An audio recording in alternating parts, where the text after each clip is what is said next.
Entonces le damos la bienvenida a la profesora Dora con un aplauso, por favor.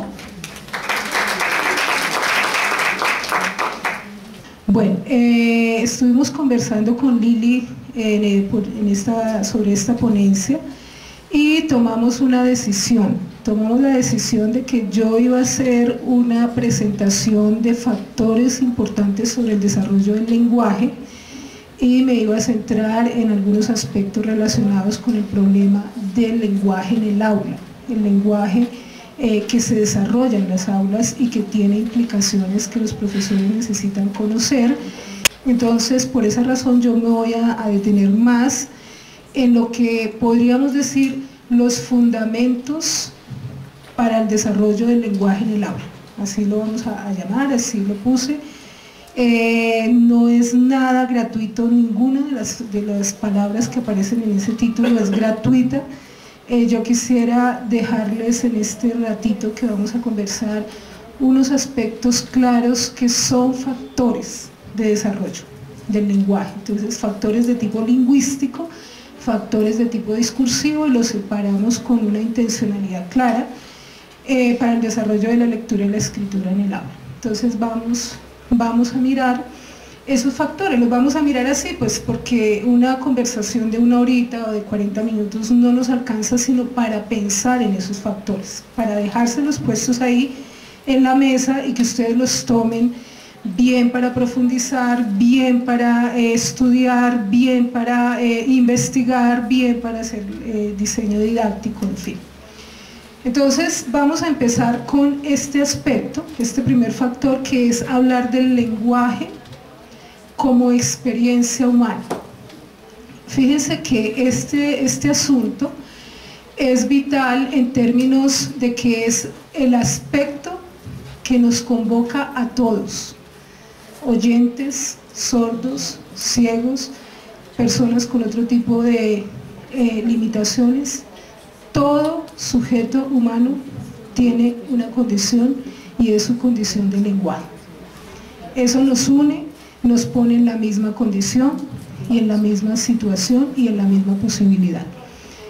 En ese aspecto del lenguaje, todavía no estoy hablando de la lengua, estoy hablando de un aspecto importante que es el lenguaje. Ese aspecto que nos une lo vamos a mirar en 3 sentidos que están allí puestos en las viñetas. Lo vamos a mirar desde el punto de vista del lenguaje como condición humana. Les he puesto algunos autores como para que digan desde dónde, vean desde dónde lo estoy diciendo. Es para eso que se los pongo allí, para que sepan que me estoy ateniendo a la perspectiva de estos autores cuando estoy tomando estos temas. Entonces hablo del lenguaje como condición humana en términos de ontología, es decir, de la naturaleza del humano. Todos los seres humanos tenemos esa condición. Esta explicación teórica vendría por una vía de una explicación sociocognitiva, es decir, tenemos esa condición y es la condición que nos permite, por un lado, representar y comprender el mundo y relacionarnos con el mundo, que ahí tendríamos el factor cognitivo. Y por otro lado tendríamos la posibilidad de interactuar con ese mundo. Interactuar en términos sociales, en términos culturales. Entonces,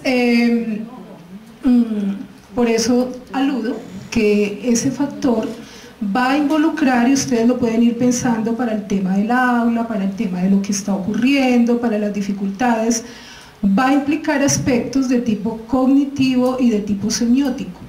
¿Qué quiere decir eso? Que involucra aspectos que tienen que ver con los procesos que se realizan mentalmente gracias al lenguaje y con el recurso que nos permite esos procesos. El recurso que nos permite esos procesos es simbólico, es sígnico.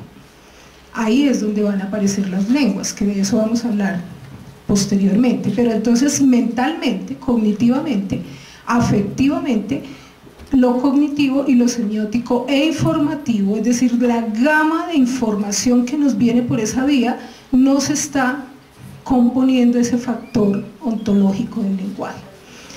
En ese caso, los procesos que se desarrollan permanentemente por esa vía son los procesos de significación y los procesos de semiotización. Eso quiere decir que construimos el mundo, construimos significados y tenemos que construirlos utilizando signos. Ya veremos qué tipo de signos, ¿sí? Otra forma, por esa vía uno puede desarrollar investigación, puede pensar en los procesos que desarrollan los estudiantes, los que desarrollamos nosotros mismos, en fin, por esa vía del lenguaje como conducción humana y de la ontología del lenguaje. Una segunda perspectiva es pensar el lenguaje como base de la interacción humana. Y entonces tendríamos, ahí están los autores, estoy con Vygotsky, estoy con Halliday, estoy con Bakhtin, para que ustedes los indaguen más, ya de pronto los conocen. Pero entonces la explicación que viene por esa vía es la explicación socioantropológica, es decir, socioantropológica y cultural, es decir, nos vemos con el problema de la convivencia social, de cómo construimos modos de interacción, cómo construimos modos de relación sociocultural, no solamente en el aquí y en el ahora, sino históricamente, que es lo que nos va a dar origen a la cultura. Piensen, por ejemplo, en el desarrollo de la cultura sorda, ¿sí? Piensen en ese factor y estaría ahí, en ese punto. También les digo allí que este factor vincula una dimensión ética, es decir, vincula todo lo que tiene que ver con las normas y las condiciones de las relaciones sociales. Vincula los aspectos actitudinales, los aspectos afectivos, los modos de compartir socialmente y que van generando los rituales culturales y las formas de ser de las comunidades. Eso se explicaría desde esa vía.